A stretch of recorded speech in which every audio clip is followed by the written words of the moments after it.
السلام عليكم، حضراتكم مهندس علام احمد.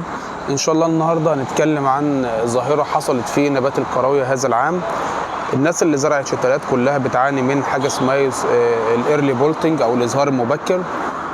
كل يعني تقريبا 70-80% من اللي زرع شتلات بيعاني من نفس هذه المشكله. الحقيقه ان المشكله دي لها عده اسباب هنتكلم مع بعض فيها واقول لك برضو العلاج ازاي ان شاء الله. من اسباب الايرلي بولتنج او الازهار المبكر في الكراويه ان جايب حضرتك شتلات عمرها كبيره عدت في المشتل اكتر من 60 يوم، فطبيعي جدا لما حضرتك تيجي تشتلها هتعاني من اجهاد، اللي هو اصلا عمليه الشتل نفسها بتعتبر عمليه ستريس على النبات، فبيبدا ايضا النبات يتجه للازهار. حاجه برضو مهمه جدا، لو عندك اعفان جذور في الشتلات اللي جايه طبيعي جدا ان هيحصل بولتنج لها او ازهار مبكر لها نتيجه للاصابه باعفان الجذور. لان لو حضرتك جايب من مشتل مش ما عاملش البذره بمبيد للاعفان او رش الكراويه بمجرد انباتها بحاجه للاعفان، طبيعي جدا لما حضرتك تاخدها وتزرعها في الحقل المستديم طبيعي جدا بتتجه للايرلي بولتنج او الازهار المبكر. برضو قله التسميد في المشتل ممكن تعمل لك شتلات ضعيفه جدا، وايضا لما تزرعها ايضا تتعرض للازهار المبكر. رقم برضو من الاسباب برضو للازهار المبكر ان عمليه التعطيش اللي هي زياده عن اللزوم بعد عمليه الشتل. يعني في ناس كتيره جدا تشتل الكراويه ما تروهاش الا بعد 40-50 يوم من تاريخ الشتل وبتسيبها كمان 60 يوم، فطبيعي جدا مع عمليه العطش والاجهاد اللي انا ذكرته قبل كده طبيعي جدا ان يحصل لها ايرلي بولتنج او ازهار مبكر. ايضا الرش بمنظمات النمو اللي هي النفسلين اسيتيك اسيد والنفسلين اسيتاميد اللي هي بيسموها منظمات الازهار او منظمات النمو اللي بتساعد على عمليه التزهير. فبالتالي لو رشيت اي منتج في هذه المواد قبل العمر اصلا الطبيعي لها ان هي تظهر فيه طبيعي جدا ان هي تتجه للتزهير المبكر. عندنا ايضا الكراويه الطبيعي بتاعها ان هي بتظهر في شهر يناير في عمر 90 يوم فيما فوق، ده بتبدا عمليه التزهير. فلو ظهرت قبل كده تعرف ان حضرتك ان النبات بتاعك حصل له ازهار مبكر. كل الاسباب اللي انا ذكرتها لك مهمه جدا يجب الاخذ في الاعتبار لها.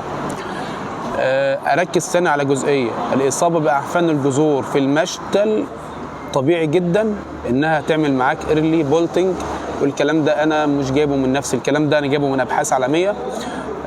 فطبيعي جدا ان كل دي اسباب للازهار المبكر في الكراويه.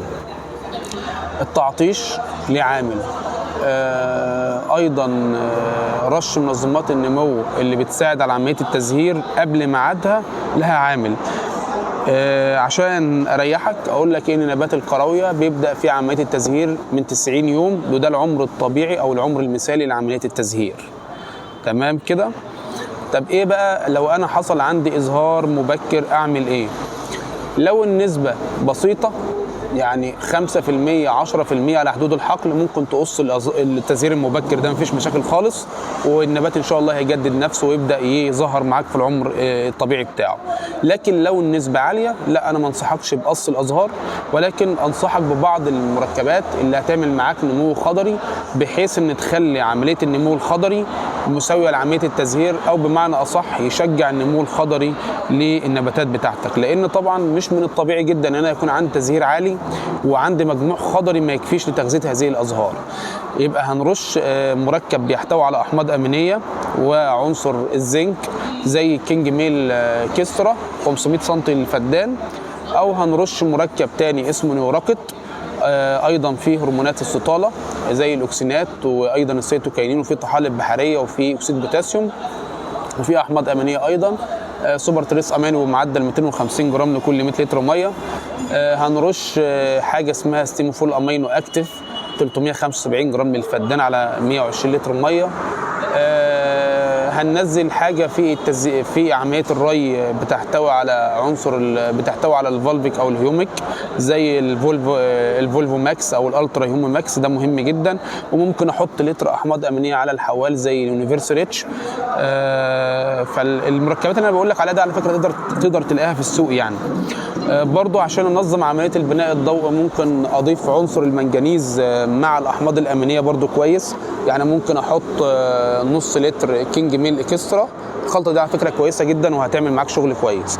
نص لتر كينج ميل اكسترا 500 سم، زائد ربع كيلو منجنيز على 120 لتر ميه للفدان. برضو اضيف جرعه ازوت عاليه بحيث ان هي تعمل معايا نمو خضري كويس. شكارتين يوريا للفدان، ده مهم جدا برضو. ابدا برضو ان انا ما رشش مركبات بتساعد على عمليه التزهير الا بعد ما اخد النمو الخضري المناسب. فانا قلت لك على بعض العلاجات ان شاء الله.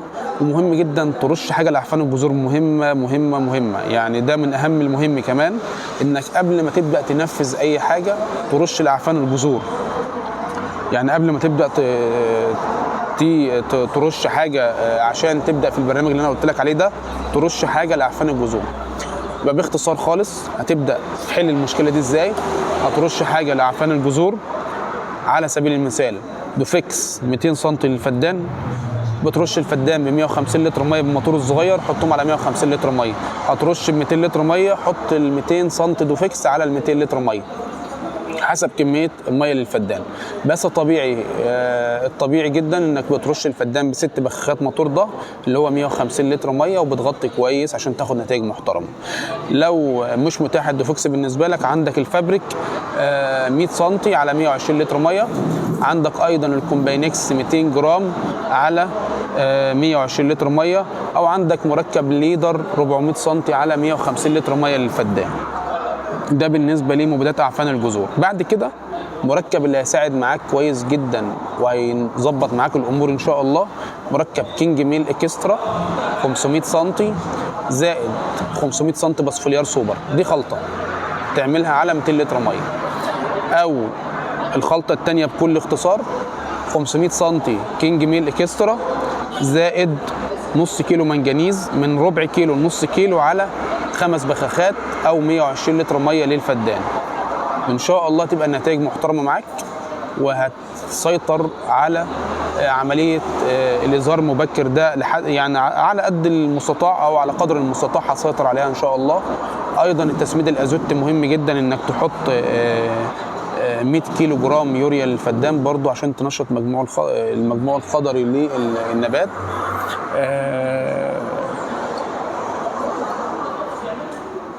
ده كل حاجه بكل اختصار، واتمنى اكون افدت حضرتك في الفيديو ده، وشكرا لحضرتك.